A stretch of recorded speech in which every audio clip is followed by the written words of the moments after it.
एक छोटी सी नौकरी का तलबगार हूँ मैं। एक छोटी सी नौकरी। नमस्कार, रेडियो मणिनाइन के इस खास पॉडकास्ट एक छोटी सी नौकरी का तलबगार हूं मैं आपका स्वागत है। मैं हूं आपके साथ अभिषेक गुप्ता। रोहित 20 साल के युवा है और अभी बीकॉम की पढ़ाई कर रहे हैं। कॉलेज के सीनियर से उसकी अच्छी दोस्ती है। उन्हीं में से एक हैं 24 साल के सागर। लेकिन इन दिनों सागर कुछ मायूस सा नजर आ रहा था। तो रोहित ने उससे पूछा कि क्यों, इन दोनों तुम्हारा चेहरा क्यों लटका हुआ है? गर्लफ्रेंड से लड़ाई हो गई क्या?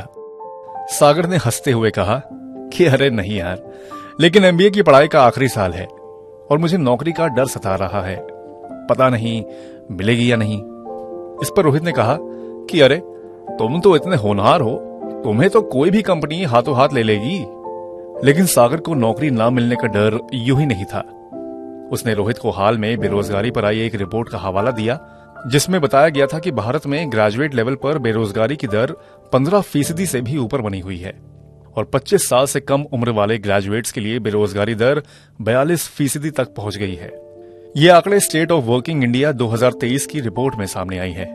ये रिपोर्ट अजीम प्रेमजी विश्वविद्यालय की तरफ से पीरियोडिक लेबर फोर्स सर्वे 2021-22 के आंकड़ों का हवाला देते हुए पब्लिश की गई है। उसमें यह भी बताया गया है कि हाई एजुकेशन हासिल करने वालों के बीच भी बेरोजगारी दर में बड़ा अंतर है। वहीं 25 साल से कम उम्र के एजुकेटेड युवाओं के लिए बेरोजगारी दर 40% है।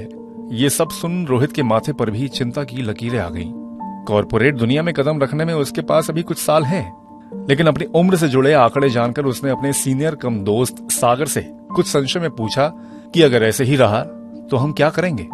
इस पर सागर ने यही कहा कि जो भी हो, हार तो नहीं मानेंगे। मैंने खुद को अपग्रेड करने के कुछ कोर्सेज देखे हैं तो उन्हें करूंगा। मार्केट में मल्टीटास्कर्स को भी तवज्जो दी जाती है। उसके बाद फिर देखते हैं क्या होता है।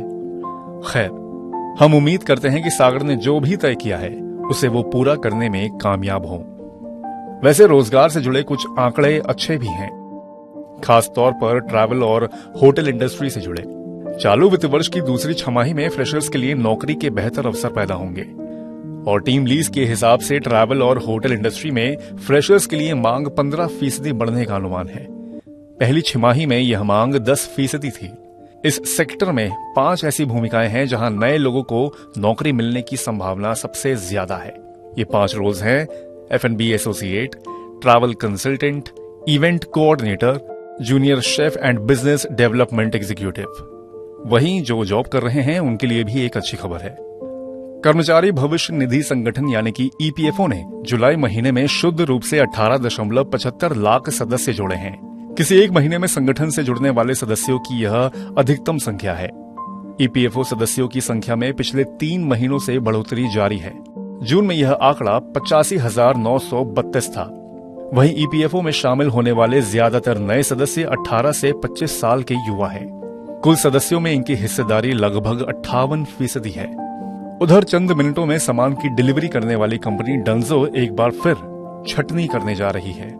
कंपनी ने अभी तक कर्मचारियों के जून, जुलाई और अगस्त के वेतन का भुगतान नहीं किया है और अब अपनी लागत को कम करने के लिए कंपनी 30 से 40% कर्मचारियों की छटनी कर रही है।